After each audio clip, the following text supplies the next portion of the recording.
such an honor to introduce Susan, and I did fly from Colorado and leave 5 children behind in order to be here. That's how important she is to me, and I would fly further and leave more children if I had to.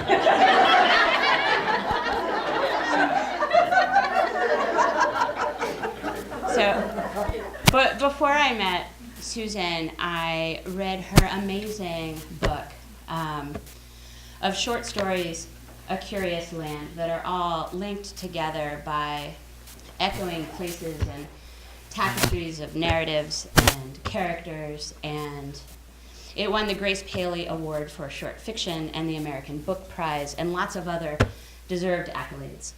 But to me, it was something that inspired me beyond even what I think I can say, although I'll try. It was so profound in how it was put together and in how it resonated, how it moved me. It had these moments that were so small and so powerful, and they would be a whispered word, or a slipped bracelet, or a small indentation in the skull of a baby. That one I couldn't let that one go. So when I had the chance to work with Susan, obviously I jumped at it. I was so excited. And I discovered that she's so perfect and masterful with craft and with the architecture of stories and of words. And also sometimes she's very terrifying. This is really actually true. Yeah. So, and I discovered that for the first time. We were workshopping my first story, and all of a sudden she does this thing with her hand. She's like, "No," and I was like, "Oh, okay." Sorry. No, it was so good. It was so good. I was so scared. And I thought, oh gosh. And I had this sentence, and the sentence, it's embarrassing to say it now, went something to the effect of a soldier said something painful to a character. And Susan just stops it right there. She said, "No. What did the soldier say?" And I stuttered, and I was like, "Well, something painful. Something awful. Something dirty." And here's the thing. Susan is not fazed by things that are painful or even dirty, and she said to me what is the best writing advice I've ever received. She said, "No, you can't look away. You can't look away from that. You have to go there." And I really didn't want to, but I did. And she kept saying that to me, and I kept trying, and it has profoundly changed me. And before I came here, I reread A Curious Land.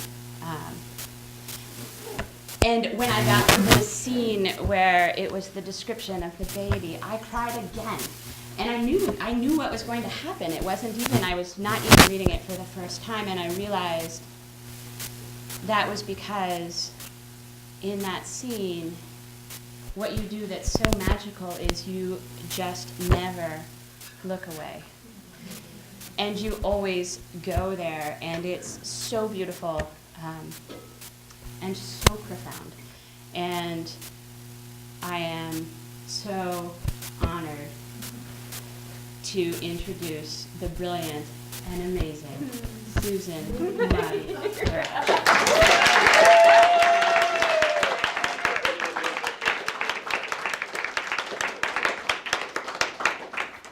Can I have a copy of this tape to send to my mother-in-law? I think someone else needs to hear that. Thank you. You are a gem. Thank you. I have to say, this is my 3rd residency at Fairfield, and I'm just really amazed by the caliber of students in this program. And it was really a joy to work with you.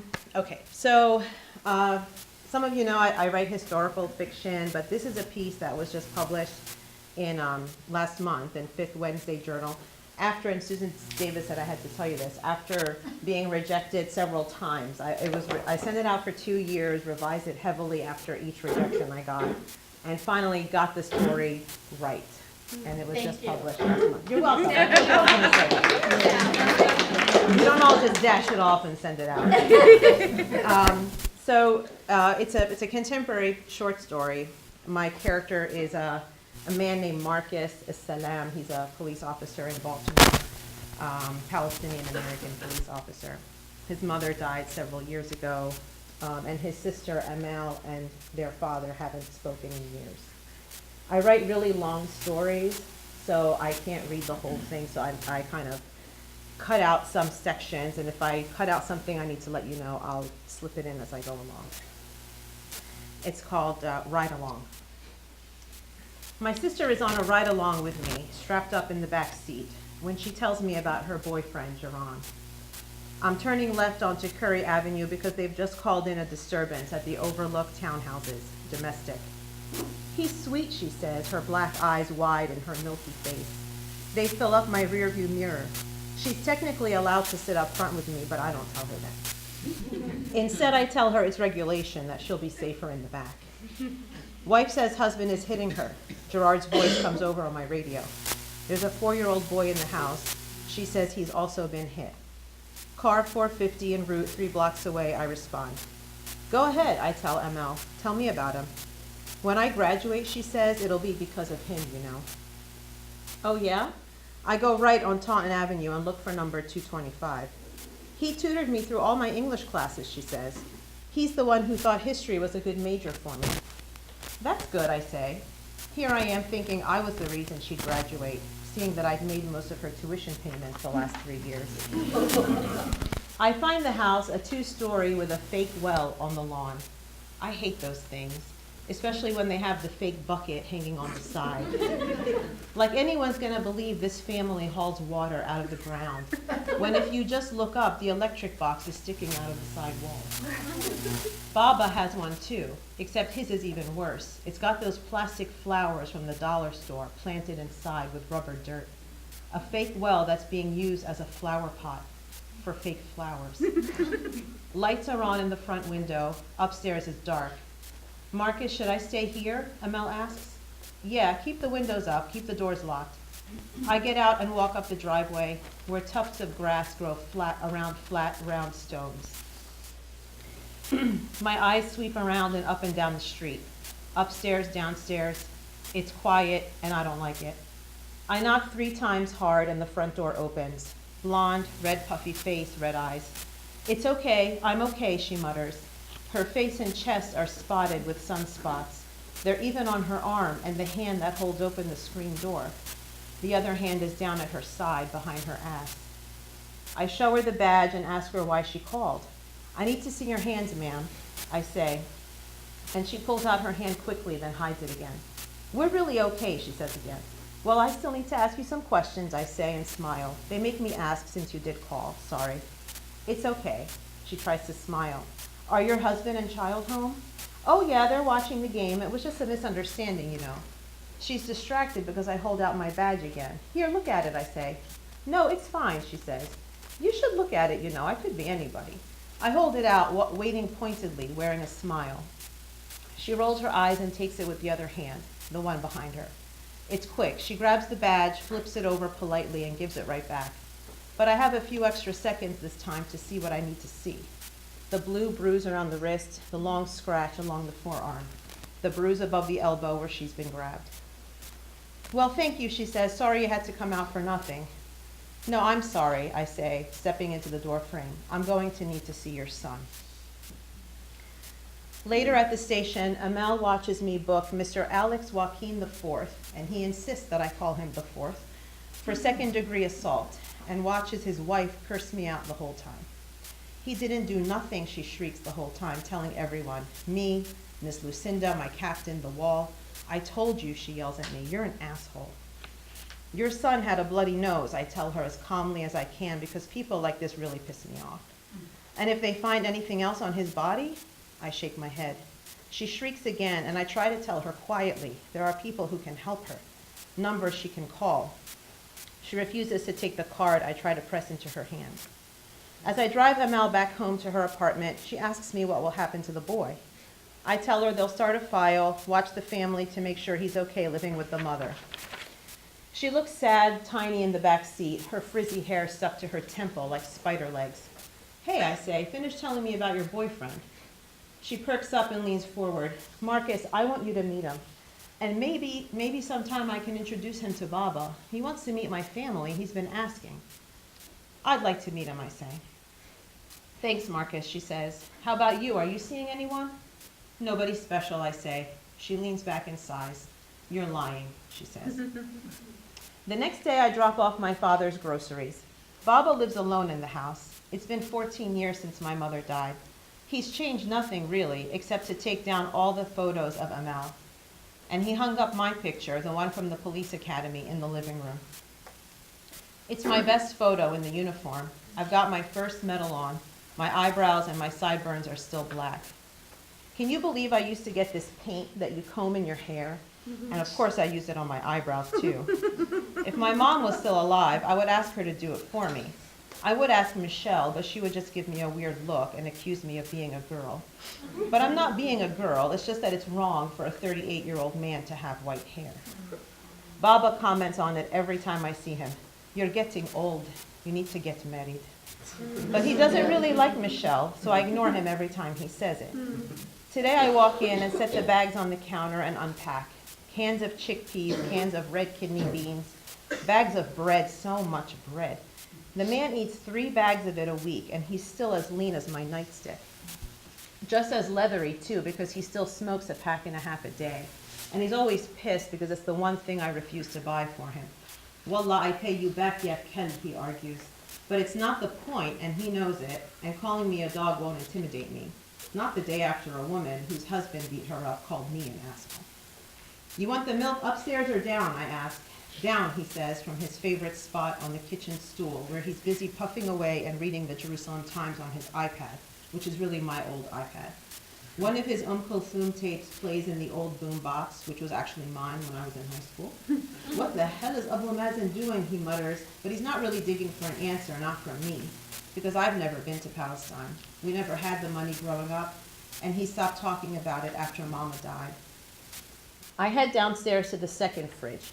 When I was a kid, my mother bought a used fridge and freezer and kept it in the basement to store extra food. My mom was a wizard shopper. Look ya, Marcus, she'd say, pointing to the register before handing over her coupons. The subtraction would start, $2 off 2, $1 off 1, but double the coupons, Marcus. And I'd watch $89 wither down to 40. That's why I love this country, she'd say. And the cashier would grin every time. She knew them all on a first-name basis, asked about their grandkids, their bad backs, their knee surgeries, told them how lovely their hair looked. That fridge was one of the hardest working things in our little house. When Mama cooked, she cooked enough to feed all of Ramallah and Baltimore combined. You know, you have a whole bag of baby carrots down here, I yell up at Baba. On the top shelf, he calls down? Yeah. In the big bag? Yeah. It's unopened? Yes. I know, leave them there. You old bastard, I mutter and run upstairs. He's still on his stool by the window, the morning sun shining through the 2 broken blinds off his clean, bald head. He's wearing his brown cardigan, the one my mother knit for him over 20 Christmases ago, and it's held up all these years. He keeps his Lucky Strikes and lighter in the left pocket, his tissues and the remote control in the right. He wears leather loafers with white sport ankle socks, which were actually mine. Marcus, you have work today? At 4 till 2. Too late for you, no? It's fine. And then I just dive into it. I saw Amal last night. She came with me to work. He doesn't comment, but his shoulders stiffen and he lowers his iPad. He's not talking, which does something to me that few things can. It makes me nervous. I took down 2 punks in a deserted alley once, Northern Avenue, on foot, unsure of backup, and I still wasn't as jittery as I get when Baba gets quiet. So I blabber on like the meth addicts we haul into the station. I can't shut up. She's got some kind of senior thesis project where she has to be an eyewitness to stuff on the street, I say. He still says nothing, and I don't expect him to, so I start washing the fruit I bought before putting it away in the fridge box. She looks good, you know, healthy, strong. Seems like she's got a high GPA in her classes. She's graduating in 2 months, right in the middle of May. I pause because I hear the stool scrape the linoleum floor, and I hear him get up. I only hear it, I don't see it, because I don't want to look up from my washing and paper toweling to witness him exit the room. My dad's brother Jamil always says, our problem started when my mother died. If she was alive, we would all be together still, to which I always want to say, no shit. He thinks he's some genius who understands our problems. But when Mama was alive, he always criticized her, how she dressed, how she gave her opinion about the business, how she didn't take us to church on Sunday on a regular basis. Jamil is an ass, but there are 2 good things about him at least, his wife and his son. My Aunt Yvette is a tiny woman. You're just tall for an Arab boy, she always says when I tease her, but I'm just 6 feet, not a giant, and the woman only comes up right above my elbow. My favorite way to annoy her is to lean my elbow on her head like an armrest, and then she'll swat me with whatever she's got, a spatula, a book, or her open palm. My cousin Ra'id is a lawyer for the feds, and 9/11 helped him get a big promotion in a way because he speaks Arabic. My dad hates that about Ra'id. He's sure Ra'id is betraying our people somehow. You, ya kelb, he says to me when I graduated from the police academy. Don't let them use you. You're first, you're Arab first, always. My mom would have said in her soft way, look, Marcus, you are nus-nus, half Arab because of us, half American because you were born here. It doesn't have to be a problem for you. Make it something good. And she'd take a puff of her menthol cigarette, lay it back down neatly, and continue stirring the pot. Your brain, your heart, they're 2 times bigger than everyone else's, she says, marketing it to me like it was a special 2-for-1 bonus. To my mom, America's glory was Macy's one-day sale. The 50% off clearance bin at the Dollar Tree. The city dump where you can go and pick up fertilizer and mulch for free. Doctor's waiting room stuffed with a coffee bar and jars of mints. Mama loved the USA. Even if you got sick and couldn't pay your bills, the hospital would not throw you out on the streets. You sign a paper and boom, free medical care, free chemotherapy, free radiation. And when your hair falls out, the grocery store cashiers who miss seeing you and your coupon wizardry put collection cans on their registers and raise enough money so you can buy a wig. So yeah, when Baba got worked up about his life, about never going home again, that's when Mama would step in, iron out the wrinkles, and we would continue forward as a family. So when Uncle Jamil says she held us together, he is speaking the obvious, because right now we are coming apart like a cheap shirt in the wash. Amal thinks campus would be a good place for my first meeting with Jaron. I tell her, okay, as long as it's before 4 when my trip begins. And she starts giving me direction to the campus cafe. I don't interrupt her. I don't say that I know every inch, every nook and crevice of this campus. I don't tell her that we run active shooter scenarios on slow nights, that I've raced through the cafe with full SWAT armor, flipped over tables like barricades, sweeping rooms with my night vision lights like a hunter. All I say is, yeah, sure, by the panini stand. I'll see you there. Jaron seems nice enough. He's a tall, good-looking guy, football player build. His handshake is firm. I couldn't find any record on him. You must be proud of your little sister, he says, as we sit. His smile is relaxed, genuine. She's holding a 3.7 GPA. Thanks to you, Amal gushes. She actually blushes. No, he says, no, you did it. And he says this so firmly and so kindly that I wonder if he knows everything about my sister, about the illegal prescription drugs found on her when she was 17, running away, or as the cops told my dad, moving out when she was 19, the abortion she had when she really hit rock bottom, the one that Baba doesn't know and will never know about. I didn't buy a class ring that year when I graduated from the academy because the 400 paid for her DNC. Does he know all this stuff? The resume of haram that would make an Arab guy squeamish and run in the other direction? So we talk while we eat. Jaron tells me he's in graduate school here studying, and this is where he floors me, classical music. I honestly, totally don't know what the fuck to say to that. A grown man spending thousands of dollars to study opera and shit? But I just nod, but he catches it. Does that seem odd to you? He asks in a really formal way. Getting a master's in music? No, it's your life, right? Although I'm thinking maybe it's a good thing my sister's GPA is so high since this dude won't be employed. The humanities are always underappreciated, he sighs. It's a modern tragedy. Sure, I say it curtly because I'm thinking that's not actually a tragedy.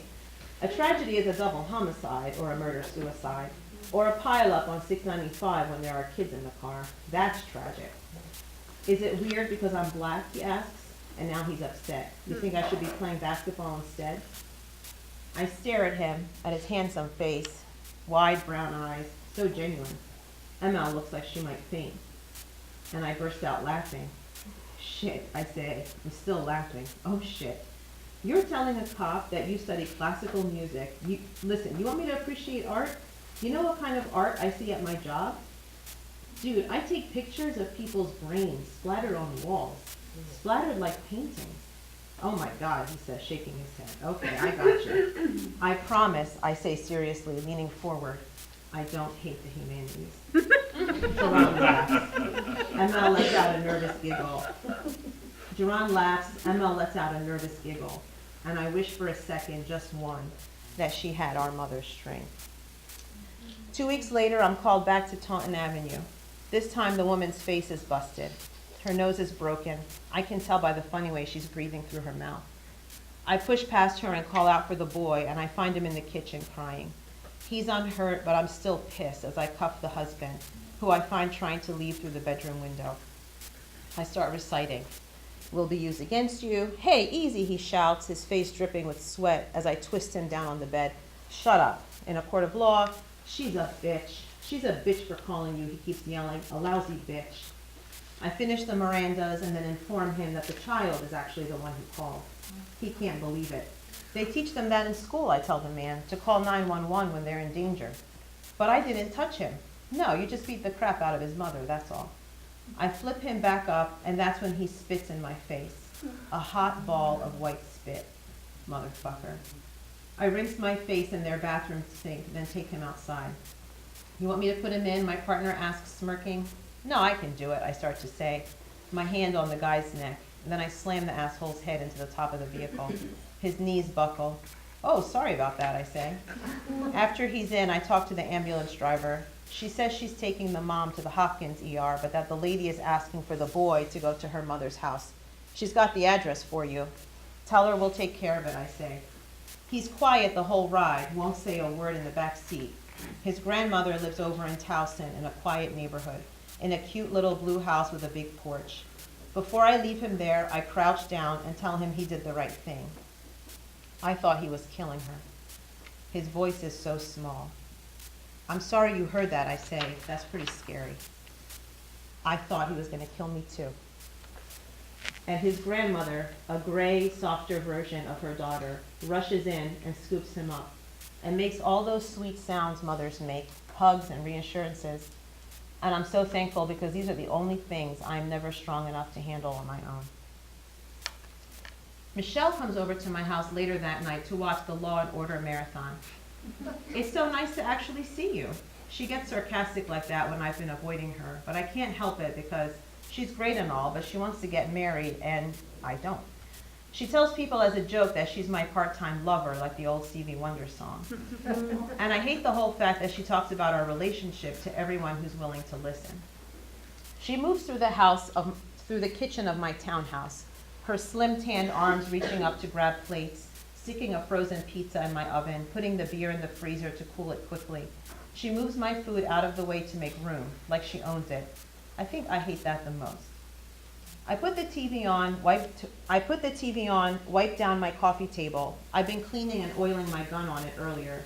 So now I lay the gun on the kitchen counter, get some plates out of the dishwasher. It's about to start, I tell Michelle. She's standing by the oven holding a dish rag as a pot holder, waiting, staring at the floor. How long on the pizza, I ask.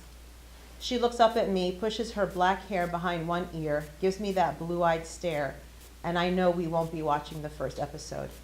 I'm fucked on my one night off all week. So at this point, they have a major argument about why he won't propose to her after 3 years. I hear the show's opening tune, the thudding song, and I know that I have already missed the setup scene. Now I'm pissed because this is how I like to relax, picking apart the actors for their crappy cop impersonations.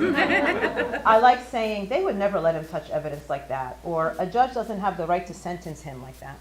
And now it's not going to happen and I'm annoyed, even though I also feel bad because I realize I've been with Michelle for at least a year longer than I should have been. Look, I'm not ready to get married, I say. We've been here, and you've broken up with me twice about it. But I come back, she says. Yes, you do. I come back for you, Mark, for us. Maybe you shouldn't. That makes her gasp, and I wish I hadn't said it. My gun is behind her on the counter, and before I can react, she scoops it up. She's handled it before. I've taken her to the range. She's even had me empty it so she could play bad cop during sex. But now she's so wild, I feel nervous. Put it down, I tell her. I don't think the safety's on. You care more about this, she waves it around, than me. Right now, you're pissed that you're not watching your stupid show. Seriously, I was cleaning it and the safety might not be on. Admit it, she says, you're pissed. Michelle, stop goddamn waving that gun. And it goes off like it has to, twice. The first bullet misses me but plants itself into my kitchen wall, drilling a neat hole right through the drywall and into a stud. I'm sure she let out the second one by accident because the sound of the first one surprised her. That's what civilians don't realize. The noise and the kickback can make you lose control. The second one hits the other wall near the fridge, but not before it scrapes a sliver out of my left arm. Put it down, I scream, and she listens. The blood drips out of the long, snake-like wound, and the pain is setting in now real bad. Get out, I say. It comes by and takes me to the ER. 6 stitches. On the way home, he tells me again what he's been saying for 3 years now, that Michelle is fun, but she's not the kind of girl you settle down with.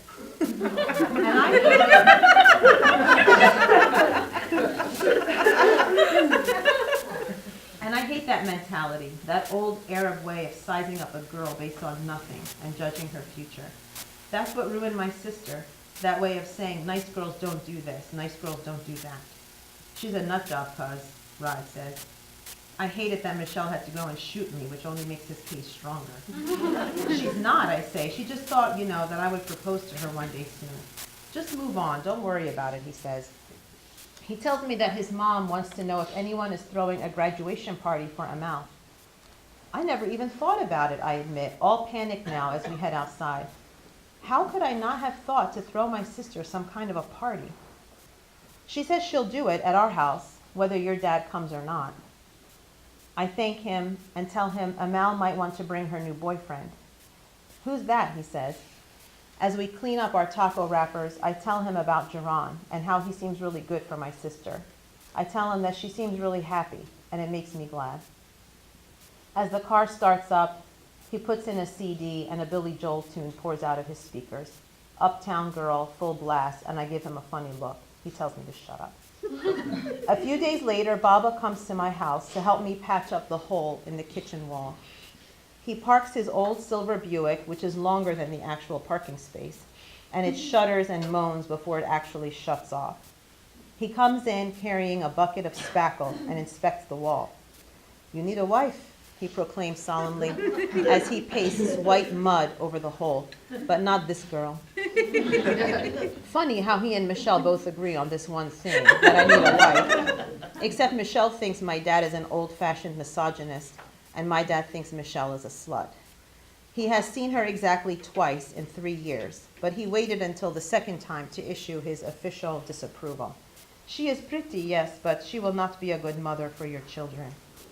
I think now about his words and how I'd hated him and everyone for that sentiment. But now I think I knew this all along, and I picked up the phone when Michelle called this morning, and I told her it was over. She'd been stony silent the whole time, and I kept apologizing. I admitted to her that I was an asshole. Finally, she said, "You bastard, you've wasted my life," and she hung up. We broke up, I tell my father. I'm sure you're happy. Of course, he says, giving me a funny look. Who shot you? I run my good hand over the gauze, thinking how unfair he is, how unfair I have been to Michelle. Baba interrupts my thoughts, telling me in Arabic, "Having a nice life with a good woman is the best thing you can hope for in this world." She will make all your days good ones. I look at him astonished. The old man turns into a poet or something when he talks in Arabic. And then he adds, until she leaves. We finish the wall, wait a few hours, sand it down. I can only use my good arm, so he's 3 times faster than me. And we paint it over. While we're waiting, I pour him some cereal, which he refuses, and then I warm up the chicken that my aunt made from the freezer. He bites into it hesitantly, then deciding he likes it, he digs in. As we eat, I tell him again about Amal. She's graduating. She's worked hard. Aunt Yvette is throwing her a small party, and it would be nice if he came to it. It was time to let go of the past. Amal is making a new start to her life, and we should support her.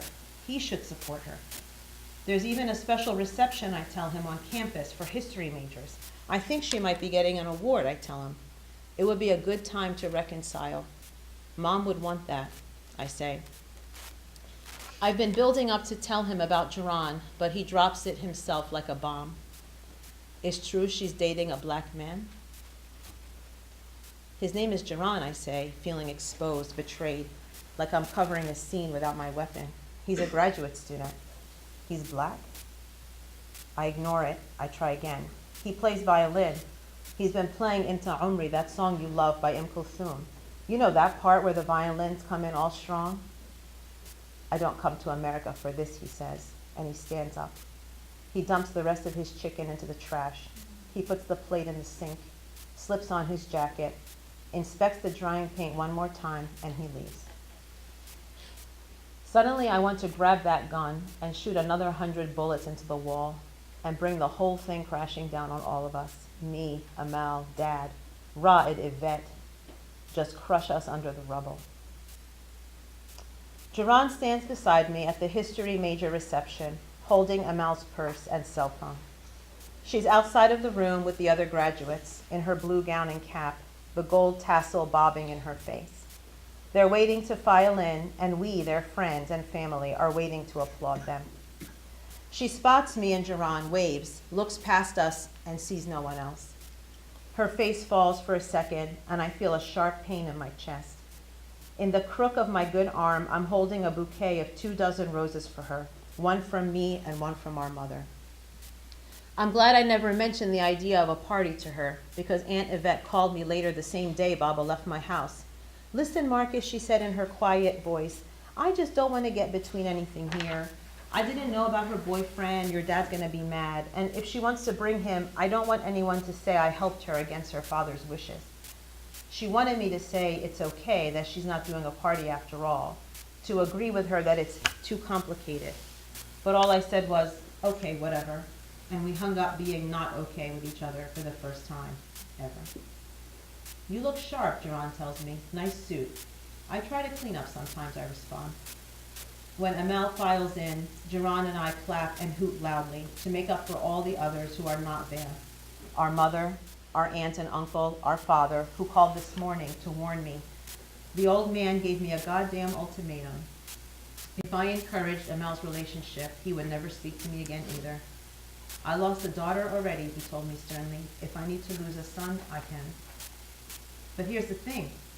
He's not here to see her flip her tassel from left to right, or see her name printed in the program with an asterisk next to it, magna cum laude. Watch her get the History Department Student Achievement Award for Best Non-Traditional Student. Shake the dean's hand and all. And Jaron is here with us, holding Amal's big chunky purse. He snaps a picture of me and her, and she's clutching the roses, real flowers, smiling so big and so wide that I want to keep her there always, under my arm, both of us lost together.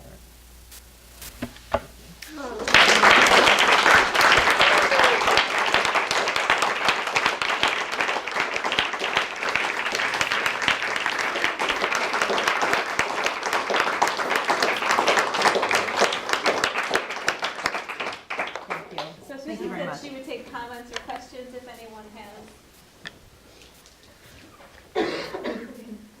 Thanks for laughing at the funny part. The story was really, it's when you write an emotional story and it's a story showing, the dark side of otherwise lovable people. And I just felt as I was writing it, I need to have some levity here. It's too heavy. And so, thank you for laughing. Sometimes I'm like, okay, it's coming up. Are they going to laugh? Oh my God. So, any questions or comments? Yeah.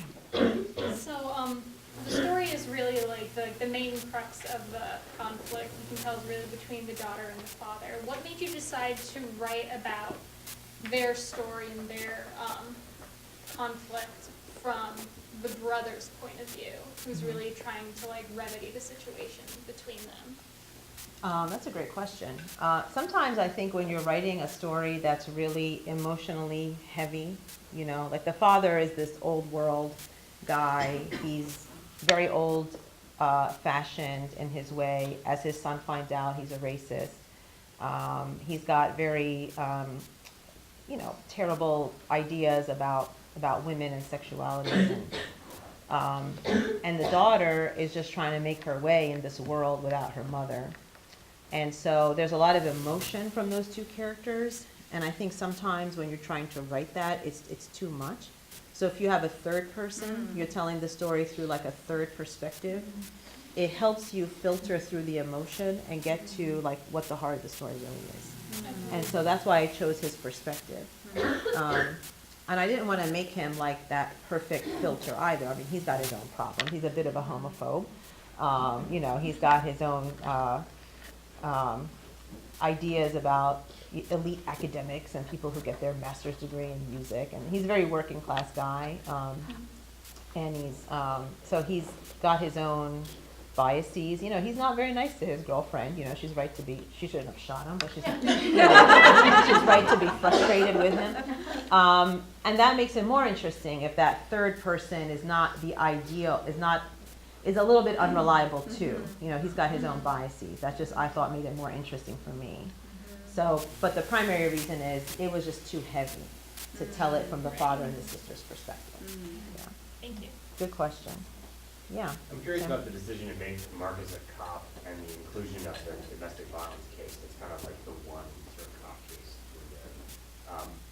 I'm curious about sort of what role you felt the case in particular played in sort of his character or in the person. I think Marcus is on his own path to becoming aware of how society, American society, Arab society, breaks women down, reduces them to just objects or signals or codes or things like that. So he's kind of realizing all of that. And it was another way of also showing that at heart he's a really decent man. He's a decent guy. Because I have him say some pretty terrible stuff to Darraj and other people, but at heart he's a really good guy. So I was trying to show that he is very moved by this woman's case, and he's stymied by her refusal to accept help. But he's able to at least push through that and at least help the child, because that's what he understands as the other victim here. So he's becoming aware of the layered way in which women, in both of his nus means half. His mother tells him you're nus. In both sides of his culture, really are oppressed or stigmatized and exploited. Yeah. Well, the same thing, actually, that was kind of my question, but I thought he's really interesting. He's a protector, and that's what the cop does, he's a protector. And I feel like his instinct is to protect his sister, but what I'm hearing in the story is he's weighing how much he's willing to change and give up to do that. He decides that's what he's going to do, but it's kind of a mirror image of the cop and the brother. Yeah. And I felt like at the end, like when I wrote this in so many drafts, like I said, and I had a draft where, they tried to reconcile and all that, but I realized like Marcus is also a realist. So at some point he's becomes realistic. And at some point he realized he can only really protect his sister and help her move on with her life by cutting her off from what's been hurting her all those years, which is her dad's old ideas. Any other comments or questions? Thank you very much.